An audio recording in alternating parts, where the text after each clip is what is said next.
What is better than a podcast sponsor? A family podcast sponsor.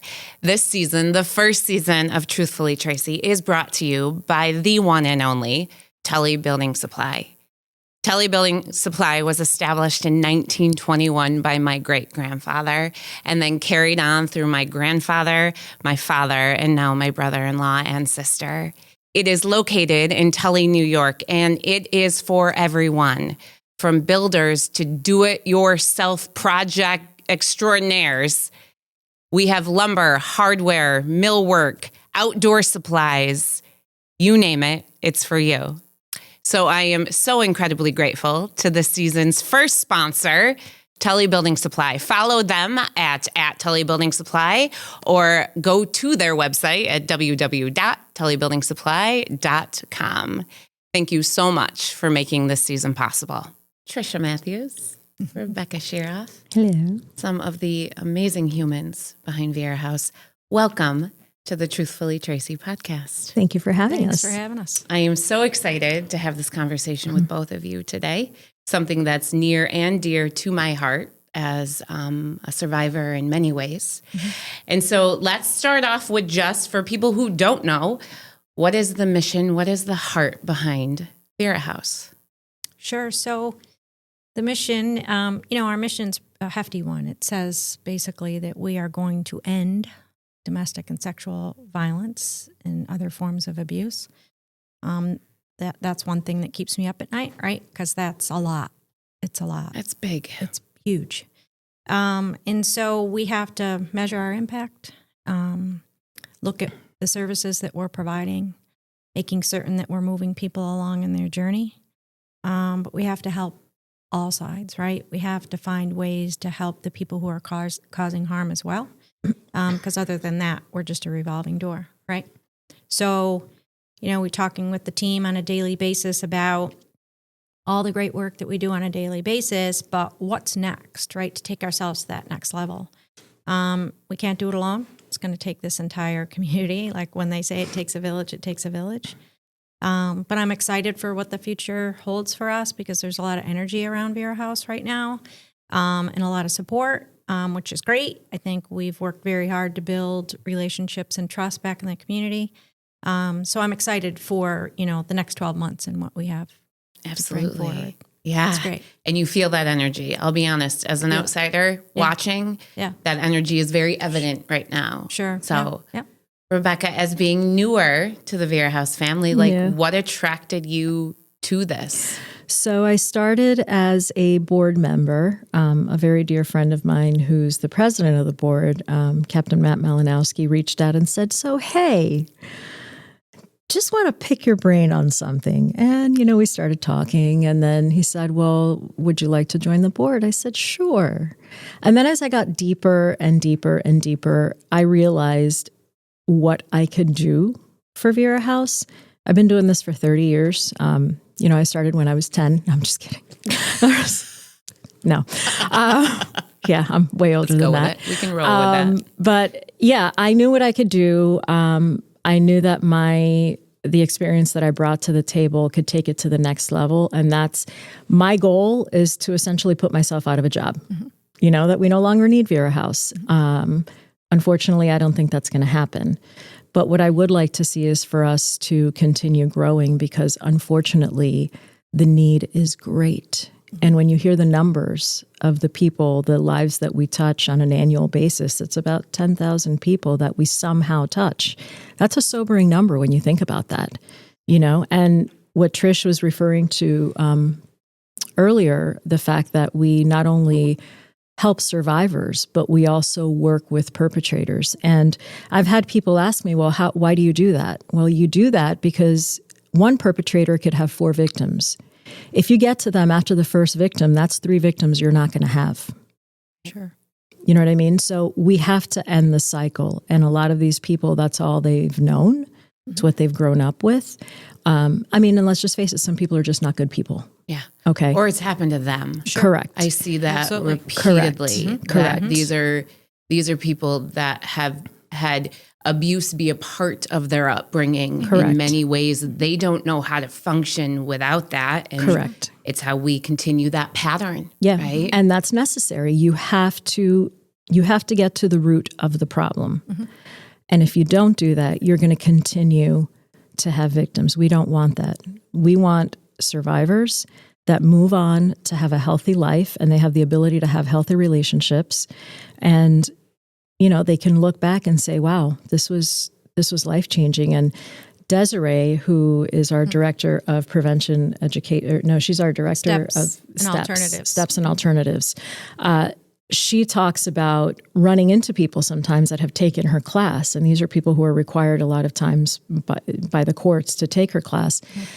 They now have a healthy relationship with their partner because they learned what a healthy relationship is. And if you don't do that, you cannot stop domestic violence. So when people ask me, well, why do you do? Well, you have to. Otherwise, it's never going to end, and it's going to be a continuous cycle. So it's a lot of moving pieces, but in the end, it all goes back to ending domestic violence, sexual assault, and elder abuse, which is a huge problem right now. Wow. Huge. So let's talk about some of the services that you guys do offer that tackle all three of them, because those are three massive pillars. And so for one organization, having all of that under your wings, like that's a lot. So how do you start with programming? How do you start with that? And what's available now? Sure. So we have 2 shelters. Our main shelter has 27 beds. We're licensed for 27 beds. Our North shelter has 9. So how that works, you could have a mom that has 5 children. That's 6 of the beds, right? So it's not 27 families. It's 27 individuals at the main. We have a team of advocates. We have a prevention education department. We have an abuse in later life department. We have a sexual assault nurse exam program. So anytime someone is sexually assaulted and they end up in the emergency room, we have a team of nurses that go, and it's a whole big deal with a kit and chain of custody on that kit because it could go to trial and court down the road. So that team has tremendous responsibilities. We have therapy. We have the accountability program, Steps and Alternatives. One's a male program, one's a female program run by Desiree Williams, who does a phenomenal job. Have I forgotten anybody? And we also do programs on campus. Oh, right. Yeah. Through prevention education. Yeah. Correct. And I think that's incredibly important, especially nowadays, because you see the number of sexual assaults on campuses.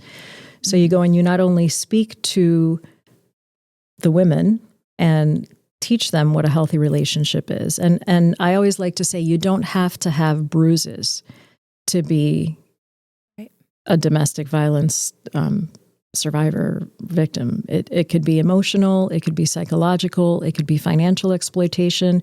It's a huge umbrella that falls under domestic violence. So we not only do that, we not only speak to the women, but we also speak to the men, and learning, what it means, consent. Like, what does consent mean? Unfortunately, we live in a culture that sometimes that's overlooked. It's minimized. So I love that program because I think that the earlier that you can reach someone, the better chance you have at not having a situation of domestic violence, and they're able to have healthy relationships down the road. Yeah. I think a misconception too is we house men. Oh yeah. In our shelter. So we just care for everybody, right? It doesn't matter. And I think also people think that maybe this happens in some other neighborhood. It does not discriminate. It's everywhere. And educating people, right? What I'm learning quick is that there are so many people that don't even really understand that they're sitting in the thick of it. I agree. They have, because it's all they've ever known.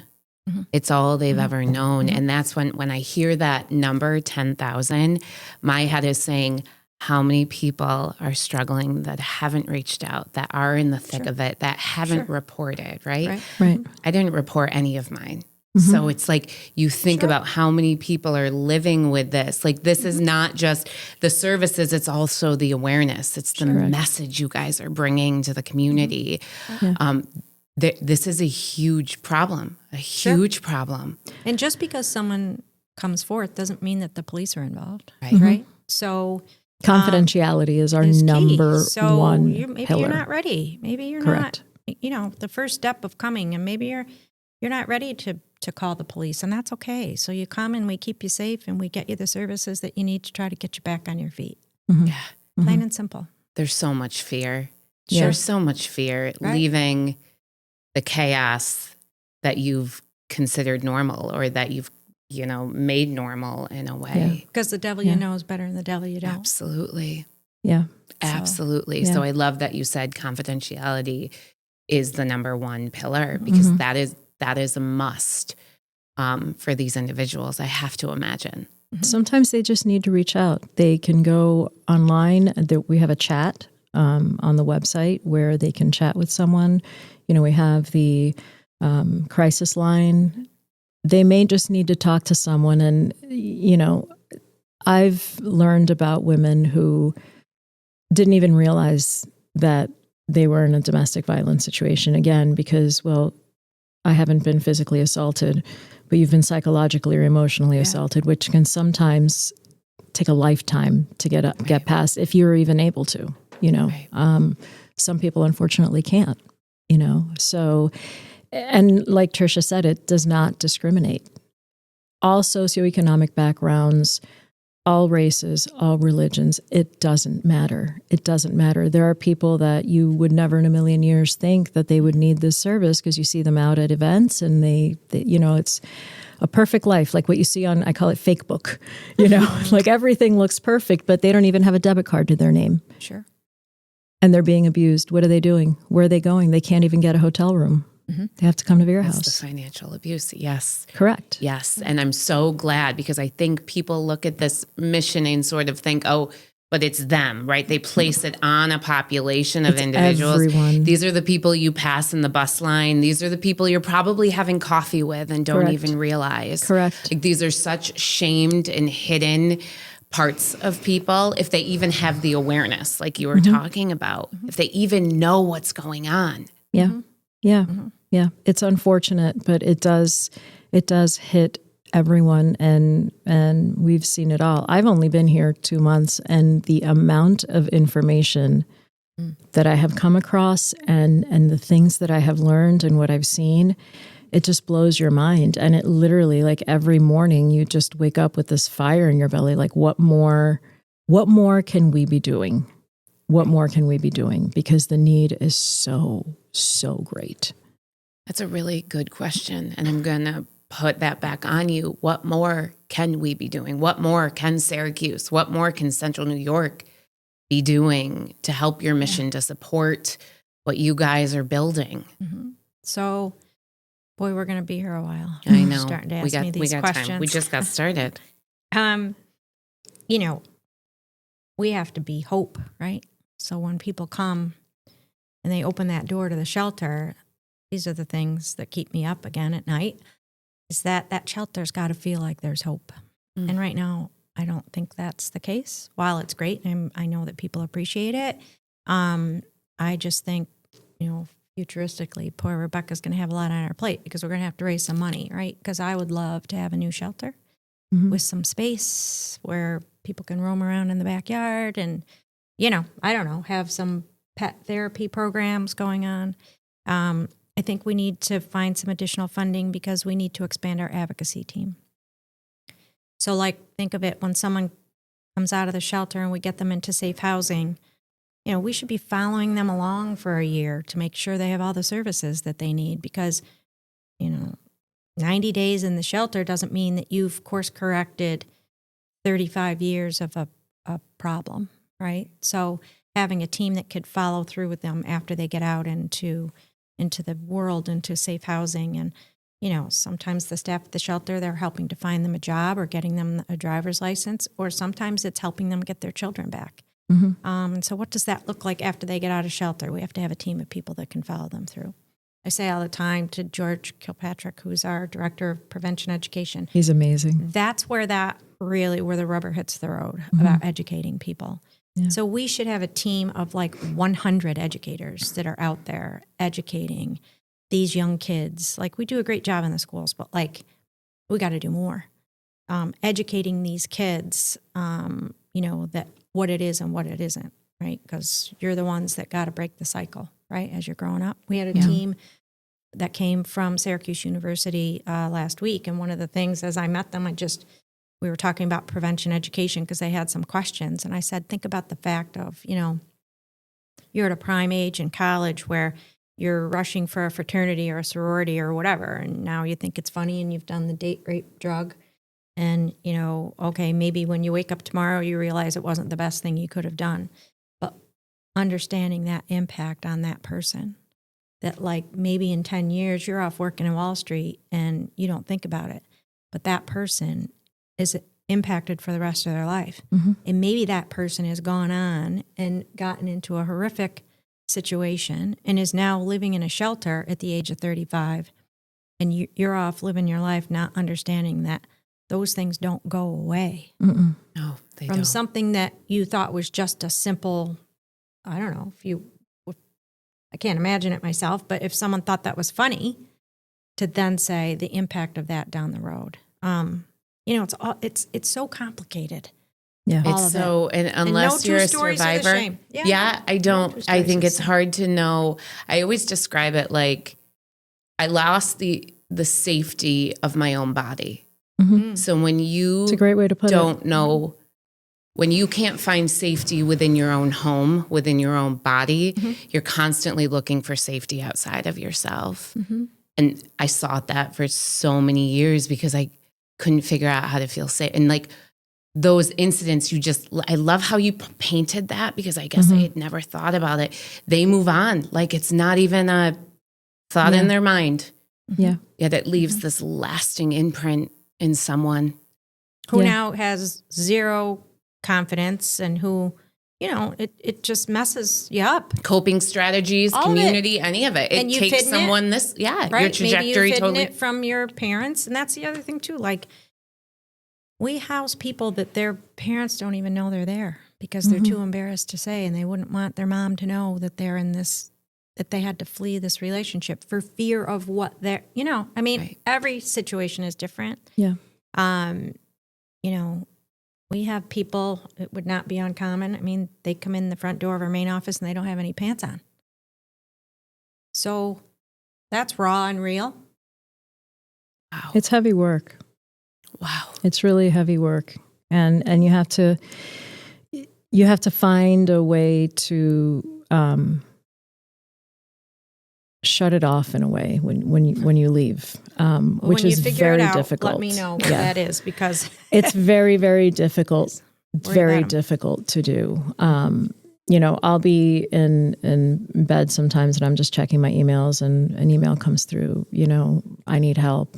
So I, take the appropriate steps necessary to get it to the right person.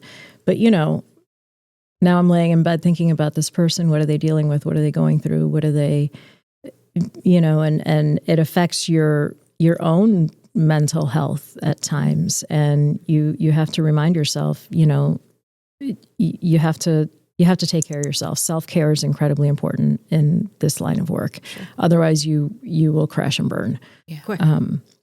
And it's a heavy load, but at the same time, it's at least for me, it's like the fuel to my fire, whenever I see a message like that. I just got one yesterday and I forwarded it. And, for a few hours after that, I'm like sitting here thinking about it but it just lights a fire in my belly that I just need to do more. And I start thinking about, okay, what other things can I do? What other ways can I raise money so that we can expand services? What other, it's a continuous effort. But it is very heavy work. It's heavy work. And for our advocates, on a good day, it's heavy work. For our advocates and therapists, it can really take a toll. Stop for a minute though and think about Vera House in itself. Yeah. And think of what those walls have heard and seen. Mm-hmm. Because I'm just going to tell you, from what I've heard and seen, they are visions I can't unsee and stories I can't unhear for the rest of my life. Yep. Yeah. Oh, ladies. Yeah. That shelter has changed my life. Yeah. Sad. It's tough. Yeah. Yes. And what you have done is painted how dire you are in this community. Mm-hmm. And so we're the only ones doing this. You're the only ones, because Safe Space has received, and this is where how you speak of, I think a lot of women, men believe they need to have the visual proof that they are being manipulated, that they're being abused. Yeah. And for people who have been in these relationships that are in emotionally or psychologically or financially abusive relationships, their minds adapt to that, right? Mm-hmm. And so when they're finally ready to receive help, they don't really think it's a big deal. They don't really think. And so Safe Space has received calls of like, but I'm not really at the point of like Vera House, where honestly they probably are, right? They probably are, right? But they're trying to find something like in between, like I think something's going on. I think there's abuse happening, which is why this partnership that Safe Space and Vera House is creating is so dire. And so let's talk about partnerships in the community. Why is this so important moving forward for your mission? Right. Yeah. And that's a big part of why I came on board. So I focus on strategic partnerships and intergovernmental affairs. So for example, Safe Space, having you do your therapy sessions in our physical space, working with other organizations in the community. Because let's face it, nonprofits have to stick together. Sure. I am huge about supporting other nonprofits because we all need each other. We may not have the same focus, but in the end, a lot of us are serving the same community and we're serving the same purpose, under different umbrellas, but we need to support each other, So I'm very big on those strategic partnerships that, one organization may offer something that we don't, but it somehow ties in. Sure. Workforce development, for example, for our survivors, so they've never worked. They've been, let's say, a stay-at-home mom, never really held a job, don't know how to write a resume, don't know how to dress for a job interview. There comes in a strategic partnership with another organization that can come after they have gotten on their feet and they've gotten out of that situation. Let's teach them how to do that so they can then stand on their own 2 feet and no longer need someone. There's something very empowering about not needing someone. You want to be with someone, you don't need to be with someone, and there's a huge difference. And that is the power that you give somebody when they've left an abusive relationship where they can stand on their own 2 feet and they're like, I'm good. And if I'm with someone, it's because I want to be with them, not because I need to be with them. Right. Especially in the financial end of things. Correct. Sure. When they are making their own money and Correct. Standing on their own feet, there is this empowerment that happens at that point. 100%. Right? And that 100%. is a huge part of the growth, of the healing that happens. Absolutely. I agree. Yeah. And it also sets an example, I think. Looking at it as a mother, I think it also, when you're a mom and you have kids, it sets a good example also, I think, to your kids to say, you know what? You don't have to put up with this, because that happens a lot. It's that whole cycle where this is what you've seen. Well, that's okay. That's how my parents were, but no, it's not okay. So there's something also very empowering about doing that, setting an example for your kids that, this is not a healthy relationship and this is not what they look like and you shouldn't stay. Right. And again, some people are not ready to take that step. They just need someone to talk to, and they may not be aware that they're a victim. Something doesn't feel right, but I haven't been hit. Right. Sure. And that's where we come in. Mm-hmm. Let's go back to what you said about the maybe I'm not ready for Vera House. Right? Because that's a big one. Yep. Mm-hmm. And I would say if it's some part of the journey, you're always ready for Vera House, because Vera House doesn't mean you have to leave if you're not ready. Right. Vera House is make that first call, and that advocacy team can help safety plan for you. Right. So I don't know, it might take you months to get out of there, right? But you have to have a safety plan and an exit strategy to keep yourself and your children and your family safe. Because a lot of times they don't want to leave because they say, he's threatened to go over and kill my mother, or, to kill my dog. Or that's another thing. People don't leave because of the animals. Yes. We can help there too. We can help there too. So, yeah, it's all parts of it. It can be very overwhelming for someone that's thinking about the kids piece that isn't bringing in an income, that there are so many parts of their lives that have now gotten interwoven with this individual, and they do that on purpose, right? Sure they do. They want you reliant on them so you can't leave. And so it can be a very overwhelming process. And I think a big part of what I noticed is when I had other women or men around me saying that something was happening to them similarly, and it was not okay, I could then look back at my life and be like, oh, so that's not okay. Like, I needed that mirror of people before I was ready to leave. And so I do think just opening the door, opening the conversation, it's that one step forward. Sure. That is so important. So. And it's healing, right? So you got to heal after that. So leaving's one giant thing. Yeah. And it's giant to be able to do that. Yeah. But then it's really healing, because a lot of times I see people that, maybe they haven't healed and it's been 20 years. And, like we talked about, it carries with you and into the next relationship, into your working relationships. It leaks out. It does. And a lot of people that work in this type of work have been, survivors themselves. And at what point in the journey of healing are you at? Because if you're not at a decent place, it's not necessarily a good match, right? Because you end up trauma bonding with the clients, and then all hell breaks loose. Yeah. Because you're not helping yourself, you're not helping them, everyone's stuck.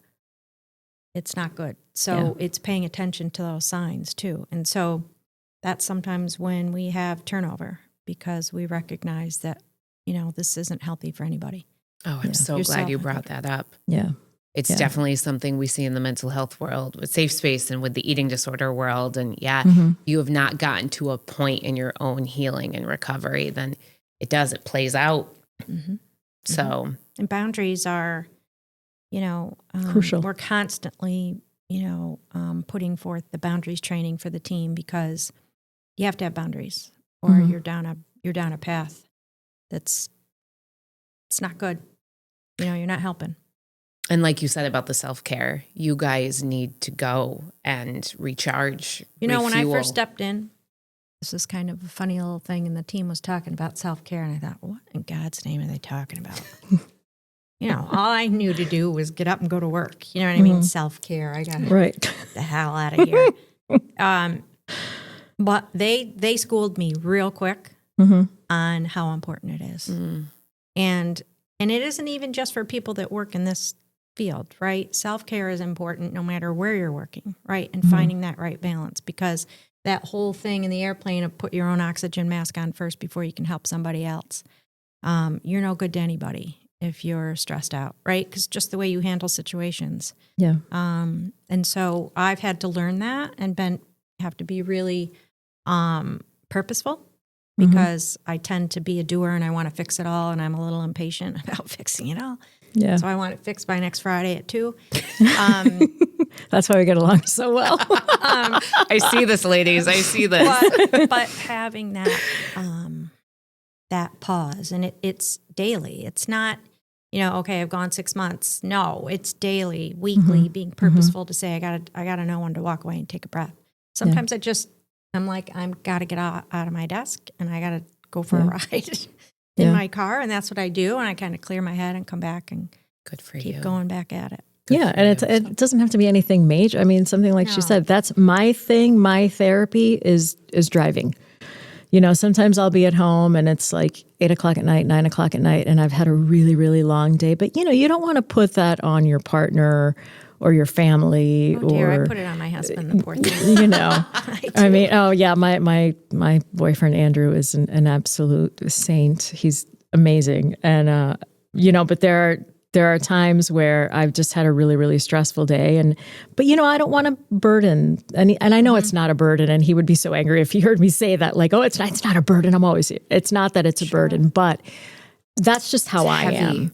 Yeah. You know, you don't want to put that on someone else because everybody's going through their own stress. So, you know, it's like, I'm going to go for a drive, you know, and he gets it. Like, he's like, okay, you know, and I go on my drive and I just kind of take a breath and I, you know, focus on absolutely nothing but driving. And it has a way of just soothing me. And I come back and, you know, it's all good. But yeah, it's, and that is, I will say that is incredibly important when you are in this work to have a partner that is just unabashedly supportive, just, you know, 100% whatever you need. That is crucial when you're in this type of work. I mean, you have a lot to unpack when you have a lot to unpack, and to have that partner there that's like 100%, I got your back no matter what do you need, you know, even though they have a ton on their plate, it's priceless. And I think we're both very lucky to have that, because otherwise it's very difficult. Well, it lifts you up, right? Like, to have someone there being your number one cheerleader 100%. As well as the one that's going to listen and hold space for you, like recharges you, brings you back so you can go then out and do what you ladies do every day in this community. And so, you know, a lot of times you come home and you know, the team, we'll talk on a little bit about that team at Vera House because they're amazing. You know, there are times you're like, am I crazy? You know what I mean? Like, you go through a day and you're like, am I losing my mind? So, you know, the drive home is good to kind of unpack it, but also then be able to just talk through it with someone else to say, no, that's like exactly what sounds like the right thing to do, because no 2 days are the same. Yeah.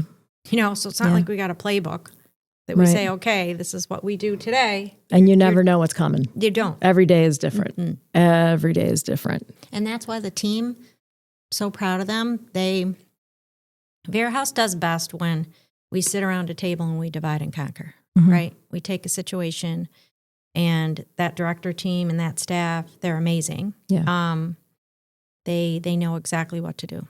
So we divide the tasks and duties, and we run away and we complete, and we come back and say, you know, have we done the right thing? Do we need to engage other people? Do we have to get outside resources? They take care of those clients. They never lose sight of those clients. It's amazing to watch, actually. Yeah. And it, you know, even though you leave the office, you don't really leave the office, because, you know, like I'll text our, you know, director of shelter services, Emmeline, who's amazing. And she's actually a survivor herself, and she's an incredibly inspiring woman. I mean, the fact that it's come full circle for her, and now here she is helping these women that she was once. In her soul. She is amazing. But, you know, it'll be like 8:00 at night. I get an email from someone, hey, you know, I need help. It's just, we're never really off, is what I'm saying. And even though you should be to a certain extent, but I think that it's just in all of our DNAs that you just don't really turn it completely off. Yeah, you can't, because it's not like domestic violence or sexual assault only happens between 8 and 5. Correct. You know, so that shelter's humming 24/7. Yeah. So, are you going to take maybe a couple hours off on Friday? Well, no, we're a little busy on Friday because we're preparing for the gala, and that's a perfect example of what a great team we have. Yes. So, I'm planning the gala, which is this Friday, and we're doing the community support we have gotten has been so proud of you, ladies. It's just unbelievable, the support. I mean, it's going to take a while to get through all the sponsors that we have to thank. You know, during the speech, because really so many have stepped up to just, what can we do? How can we support? But as far as our team is concerned, everybody has pretty much reached out to me and said, hey, what do you need help with?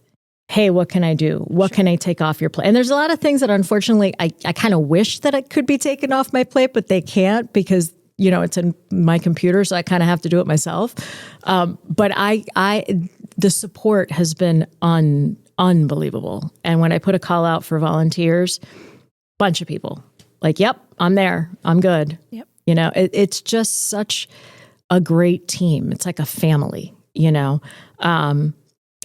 she, watch her face. She hates when I do this, but Like she's right an now, incredible leader.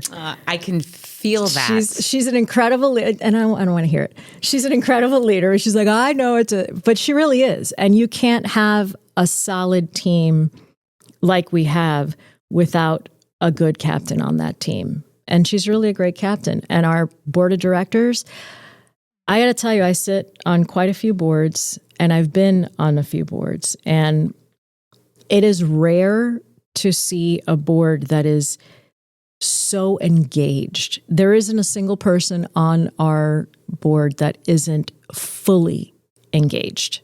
Fully engaged. I've never seen anything like rolling it. Up the sleeves. Yeah. I've never seen anything like it. It is unbelievable. And when I joined the board and I saw that, I'm like, oh my gosh, you got a great leader, you got a great board. Like, we can do so much, and that's why I was like, I got to do this, because it sucks you in. I got to. It does. It really does. It really is as heavy as it is, and we talk about, and that's why I say there are days where I come home and I'd be like, am I crazy? Like I keep driving back over there. There's something special about it. Mm-hmm. Mm-hmm. Yeah, you're changing lives. Yeah, saving You're lives. giving back. You're saving lives. Saving lives, really. And what would happen, what would happen if it wasn't here? Right. Yeah. Like, to me, okay, this is why I probably don't sleep half the night anyway, because all these things keep me up. But to me, it would be a really dark day.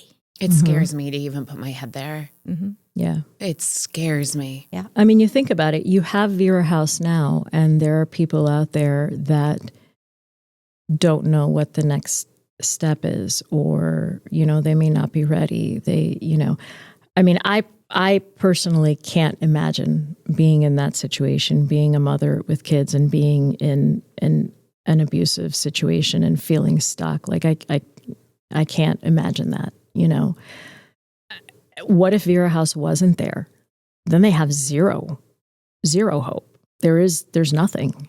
There's nothing. So we can't go anywhere, but we certainly can't do it on our own. Right. We need the support of our community. And,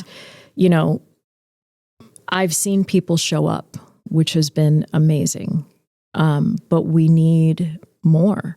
We need more people to show up. And it's not just a matter of, of course, funding is important because you have bills to pay. It takes a lot to run shelters and to have a staff. And but the donations that we get, there's a group at Syracuse University called Period.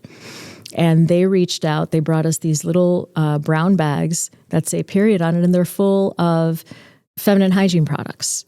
People don't think about that stuff. You need that, and think about the people who leave their homes with a duffel bag.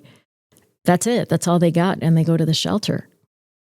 You need if things. We're lucky enough to leave with the duffel bag. Correct. Yeah. Some people just show up, because they had to take advantage of that one split second where they could just get out, and so it's monetary donations, it's donations of items, it's volunteering, it's just so much, but it takes a village. It takes a village. Yes. Mm-hmm. Yes. And so people listening, people watching, what events are coming up? What ways can they get involved? If it's not monetary, maybe it's volunteering, maybe it's some other way. Mm-hmm. How can they do that? Sure. So, it could be any of those things. It could be buying things off of our wish list. It could be, sending in money if you have it. Volunteering, call and volunteer. There's multiple things that, like, again, when I talk about hope at the shelter, like I want to have a welcome basket on the bed. I don't know. I try to put myself in the shoes of someone that's coming in that door, right? Mm-hmm. And so when you open that door, you got to feel like there's salvation of some form. And so a cold, sterile room isn't what that feels like to me anyway. Yeah. So I want to have like a cozy welcome basket with like a journal and their towels and their self-care items. Self-care items. You know? And wouldn't it be great if there was a gift certificate to get your nails done? Or if someone wants to offer those services and have a day of caring at the shelter, and we could bring people in to say, we're going to give you a massage, or we're going to do your nails for free, so the moms could take a minute, and then we could have the shelter staff watch the kids. You know what I mean? It's stuff like that that really would make a difference.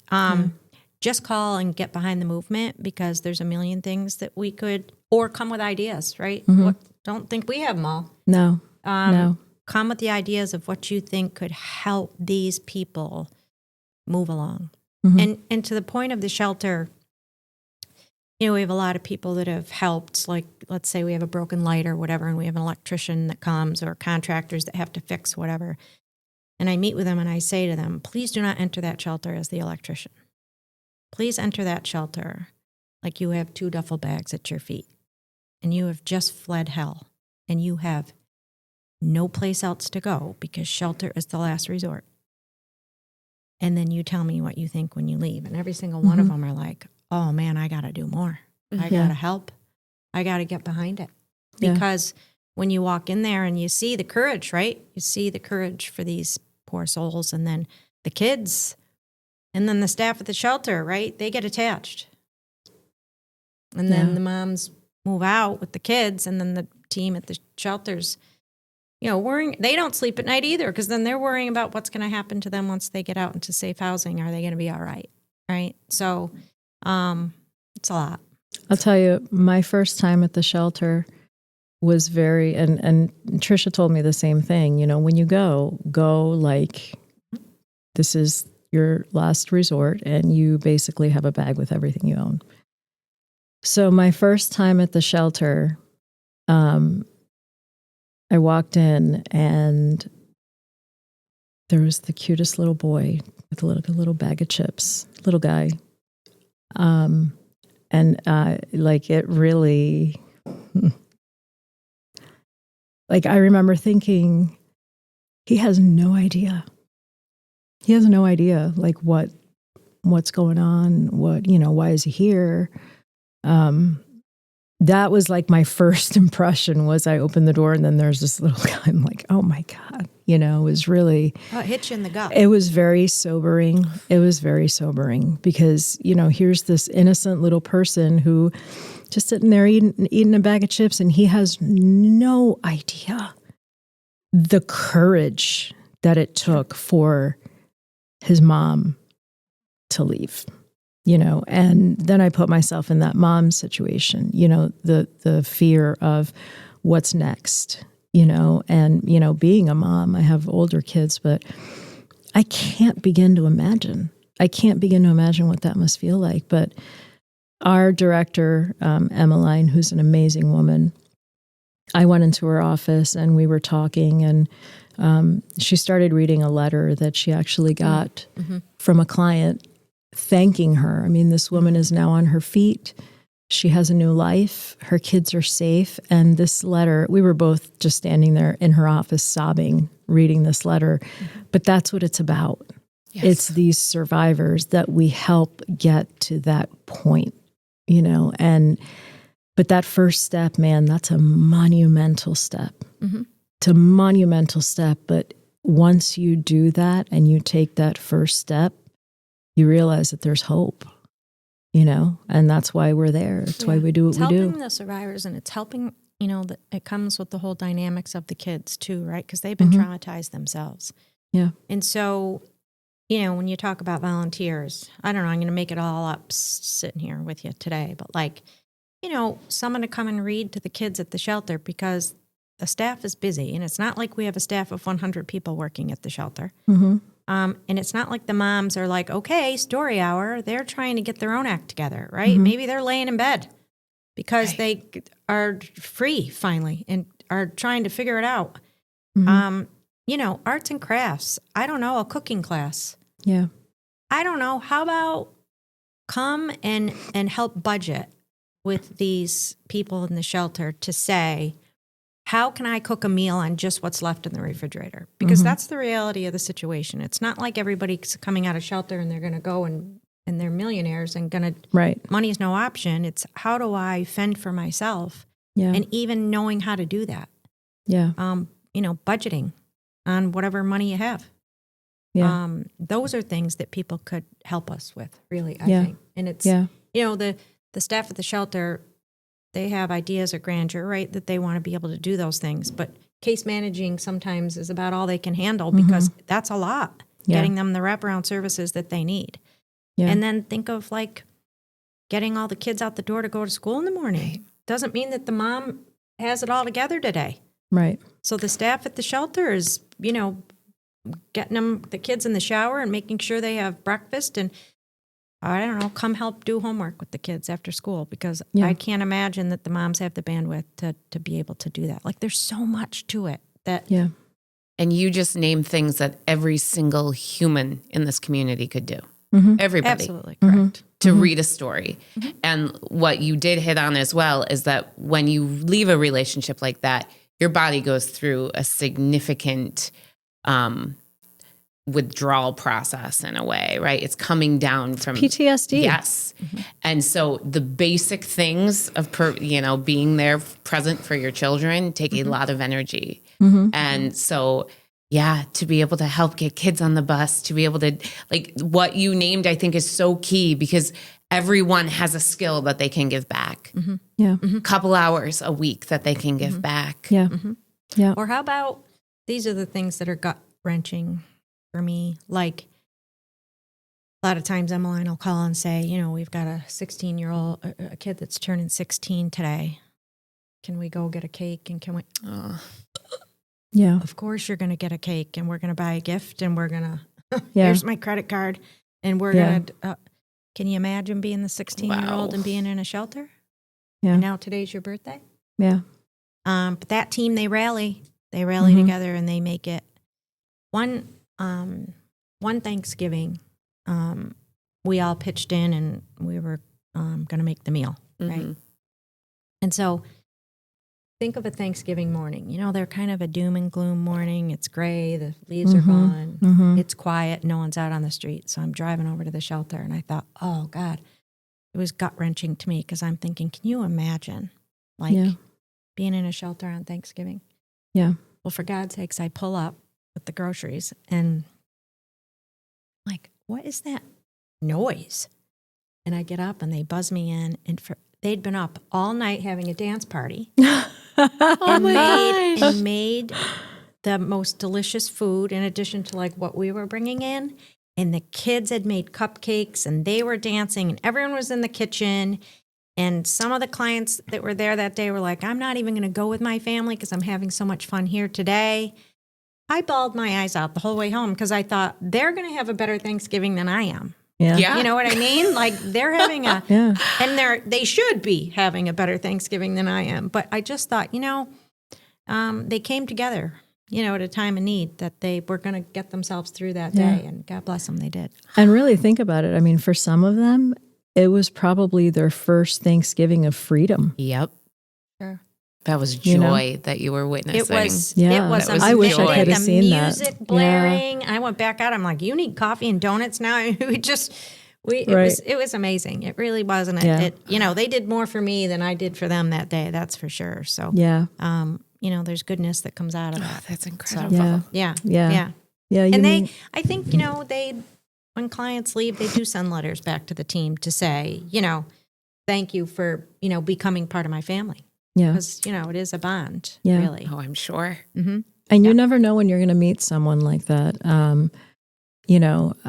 I met someone once who I had no idea was a client of Vera House. And, she opened up and it was, I would have never in a million years imagined or guessed. I had a contractor once that when he found out I worked for Vera House, was like, I'd love to see at some point, when things slow down a little bit, how I can help, because that's what I grew up in. It's like you meet people every day that you have no way of knowing, and you just can't imagine, wow, they either lived it or are living this, and it's all walks of life. It blows your mind. It blows your mind, It absolutely does. Yeah. It does. Yeah. It brings the reality of the situation home in many ways. And I think sometimes people need that. They need to see that it's someone close. It's someone that you wouldn't expect. It's someone that could be right in your family or right in your friendship circle. So the work you ladies and your team are doing, there are no words. There are not enough words, at least, to thank you for all of that. And so coming up within the next couple of months, there are more events happening, correct? Yes. The ways the community can support you on. Yep. What are those? So end of year, obviously, there's always an end of year appeal. In 2026, in February, we're actually one of the charities at the Syracuse Auto Dealers Association charity preview, which was really exciting. Congratulations. To get that email. Yeah, that was very exciting because we're right up, alongside some other amazing organizations in our community. So we're going to be looking, obviously, for support for that. We have our gala coming up again next year. It's an annual thing, and that date, once it's set, and we may do a twist next year. We've been talking about maybe changing things up a little bit. It could be a lot of fun. So, but yeah, there's always going to be appeals because, unfortunately, like I said, we do need funding, and we need funding from all sources. We can't just rely on grants. You can't, it's not sustainable to just, rely on grants. We also need support from the community, support from businesses, business partners. October's Domestic Violence Awareness Month. If there's businesses out there that want to donate a portion of proceeds for the remainder of the month, to Vera House from the sale of a car, or if it's a restaurant, round up your chain, anything like that. Yeah. Little things add up. Little things add up. So there's a lot coming down the pike. But the next big thing that we have is SETA, the charity preview in February. So that's going to be really exciting because that's always a great night. It's always a great night. So, we'll be looking for sponsors for that, and obviously ticket sales.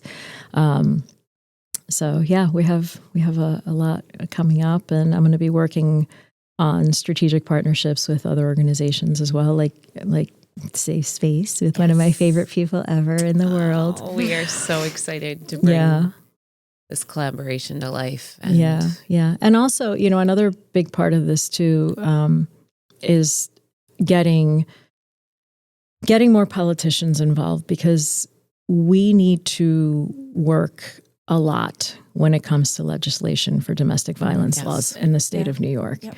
And that's something that I'm trying to do is get more politicians involved, having them learn about Vera House, learn about the experiences of these people. Like, one of the things that absolutely blows my mind when I think about it, if a woman or man, whoever, reports their abuser, they get arrested. The perpetrator, by law, has an attorney. You're supplied an attorney if you can't afford one, whatever. But guess what? The victim, the survivor, they got to pay for their own. How is that okay?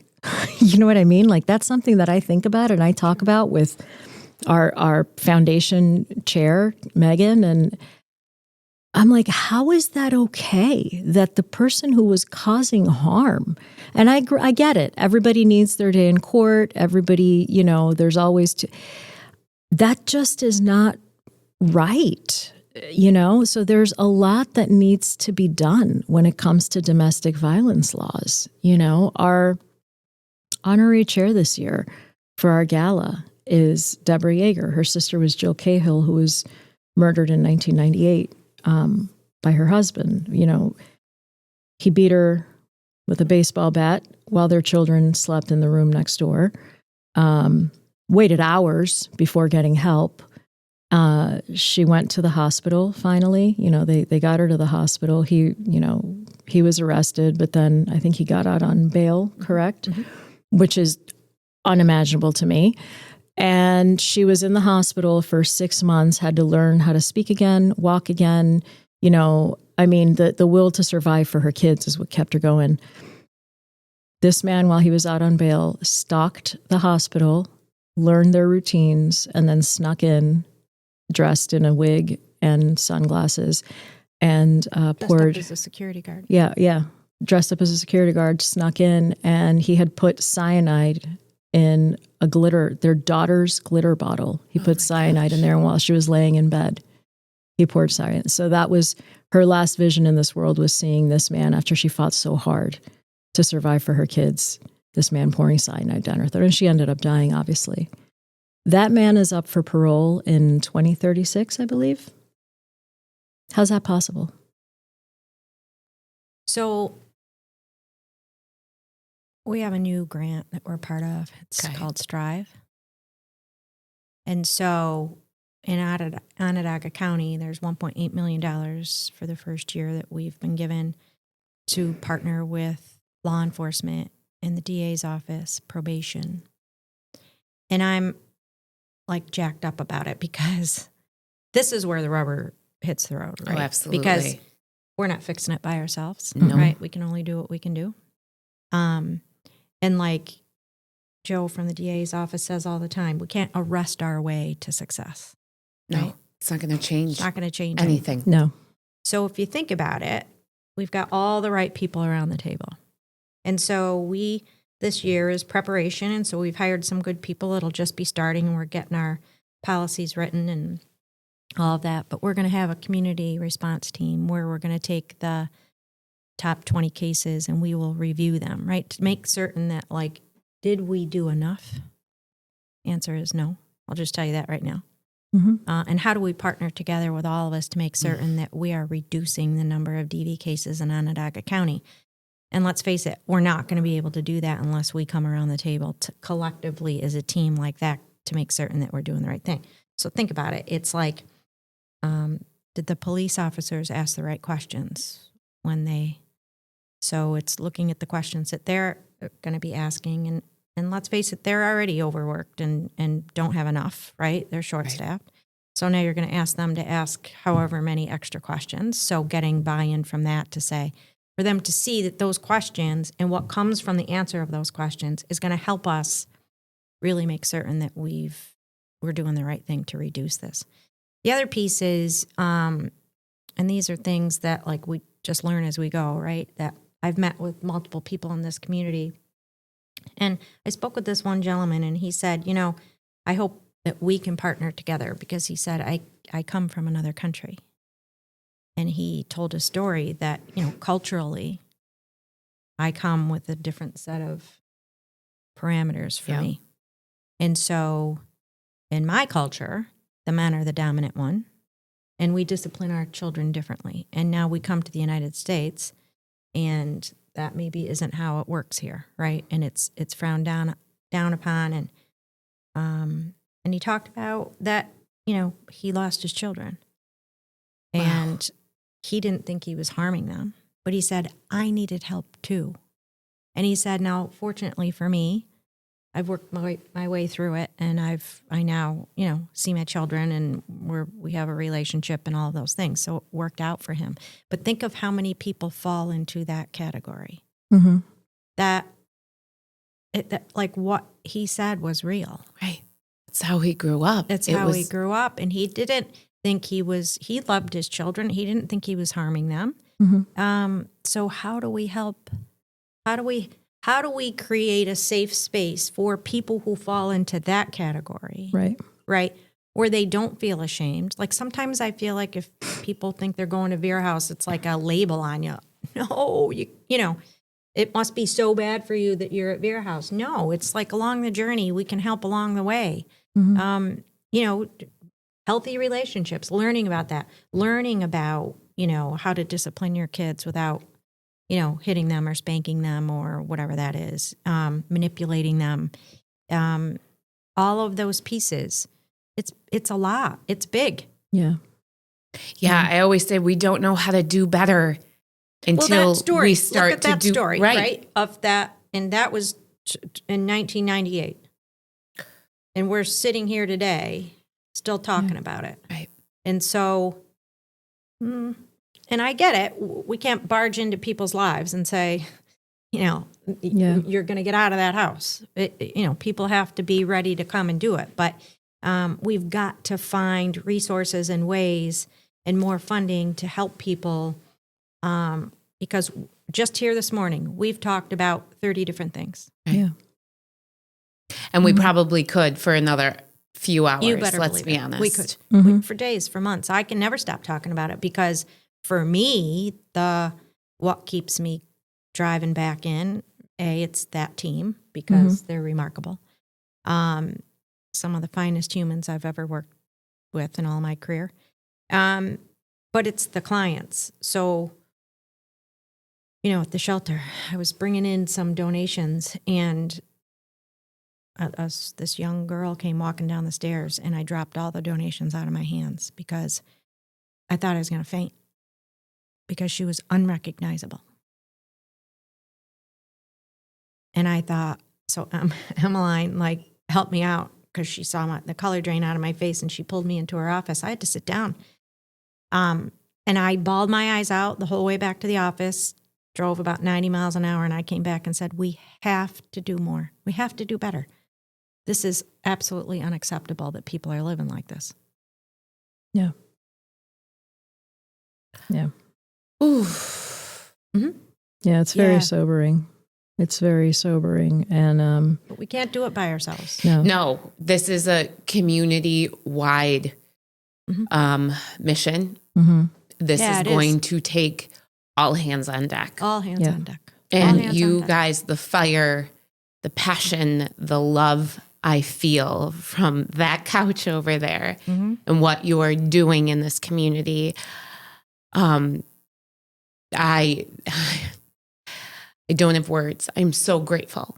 I am so unbelievably grateful. This is how we change things. This is how we change things. And let me be clear. Thank you for saying that, but we're not heroes. Oh, right? If you can, we just happen to be fortunate enough to work there. Yeah. And I say that, and I mean it. I mean it. It's been one of the most fulfilling 100% roles I've had in my entire career. Ever. And I'm getting old. Ever. If you came in, even to just sit and see and watch and see what we see, you'd have the same fire in your soul, right? So it's that we get the luxury to work there, to see it, to be a part of it, that I think any one of you would do the same thing. Yeah. Yeah. And I think you probably have a different sense because you get it. Yeah. You lived it. Yeah. So yeah, I'm totally emotionally tied to this, 100%. Yeah. Yeah. But the amount of people that get it, there's a lot. They might be at a different stage. They might be afraid to speak of it. But they get it. Yeah. There's a lot. And there's no shame. And that's something I always say is, if you're somebody who's been abused, there's absolutely no shame. It's not ever your fault. I don't care what happened. It is never your fault. You have nothing to be ashamed of. There is no shame in stepping forward and saying, you know what, I need help. It's not your fault. It's bravery. It is bravery. It is bravery. Yep. We need to reframe that. Monumental bravery. Yep. But you see the same stigma with mental health, unfortunately. It's like that stigma with domestic violence, that stigma with mental health. We have to end that. We have to end that stigma. And again, it's not just women. Right. Yes. I know I have a few people that are now running support groups at Safe Space that are men that have survived domestic violence. Correct. So yes, we need to make that very loud and clear. Yeah. This is men and women. Correct. And make it safe for them to come, right? Because let's face it, if you're a guy and you're coming for resources and services because you've been abused, there's a whole society of people that, would frown down on, beat the tough guy. And this isn't about being the tough guy. This is about, let us help you get on your feet. Correct. Because there's a lot of resources that we can attach you with, and it's in a private space. Like, the team laughs at me because I'm like a crazy lady out in that parking lot, right? She really is. I'm not going to lie. Well, no, because people just, wander around, and they're sitting in our stairwells, and they're just wandering around the parking lot. And I'm like, nope. This is a confidential space. Clients may not want to pull in here if they see us sitting here. Right. Yeah. Like, you can't disrespect what we're trying to do here. Like, stop poking holes in the boat. We're trying to, we're trying to really help people. I appreciate that you just need a spot to sit down, but we got to move you along a little bit. But speaking of the crazy lady part, which is, I think, hilarious. So the other day, I can't remember what I had texted you about, but she was like, "No, yep, I'm here. I've been picking up the parking lot." I know. I know. What? Wow. She's like, yep, picking up trash. So many roles. I think I think of, people who maybe come into the office for a therapy session, or they may be coming in to meet with one of the advocates. And maybe, whatever, I don't know what they have going on, or maybe their abuser, they're still living with them and they don't know that they're there. I mean, I just try to put myself in everybody's head as they're coming to that office. And, when you pull in the driveway, again, you have to feel like there's hope. Right. Mm-hmm. And so I don't want you coming in thinking it's a war zone back here, Right. Yeah. pants on the ground and whatever else. So that's my, that's how I start my day. Yeah. But I mean, that's I'm sure my, that's in my the point. office, they're probably saying, she's here.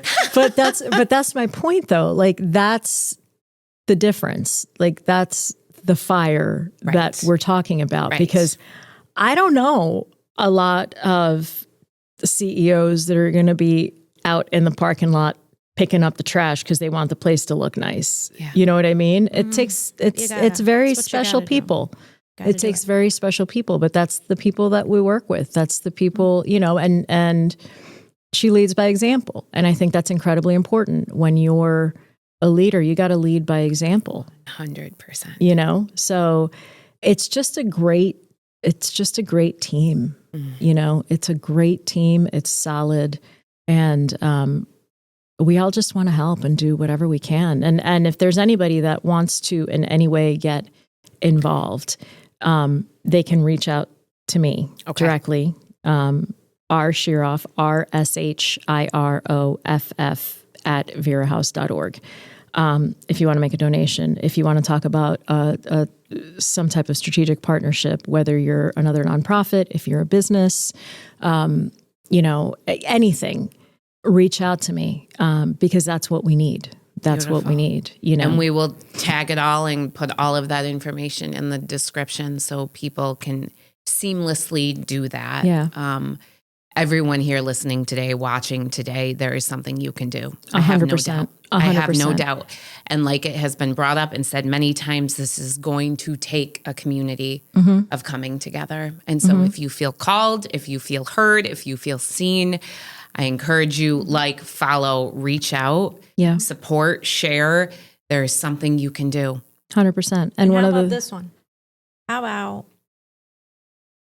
if you've caused harm, right, in your lifetime, and maybe you have moved on, or, you've grown up and you have means, we can create a safe space that you can donate, because that's your way of giving back. There you go. I love that. Yeah. You know what I mean? You get to still be a part of it, even though maybe today you're sitting and saying, when I was 22 or when I was 25 or whatever, when I was 30 or 35 and I'm now 70, you still can help. Give back. You can be behind the movement. Yep. Yeah. Yeah. And I think one of the most important things is we should give our crisis line number. We'll get it out. Yeah. Yeah. Okay. We will share that as well. Yep. Yeah. Crisis line. Absolutely. Yep. Yeah. Absolutely. Yep. Well, I want to thank you both for taking your time to come here and share all of this with our audience and with our community, and every day getting out of bed and doing the work you and your team do. Well, thanks Thank for you. being part of the vehicle. Absolutely. Because we are so busy doing our day job that sometimes we're like, oh my God, we got to educate the community. How do we get out there and educate the community? Yeah. So this is really helpful. Thank you. Wonderful. Really, it's great. Yeah. Anything I can do. Yeah. Anything, and I mean that. Thank I you. mean that. And I'm looking forward to us working together and forming that partnership and helping more people. That's the biggest goal, is help as many people as we possibly can. I agree. So more to come, everyone. More to come. Yeah. All right. We will see some of you on Friday. And yes. It's going to be awesome. It's going to be awesome. It is. I'm dance floor ready. Excellent. It is. All It right. is. Super. And we are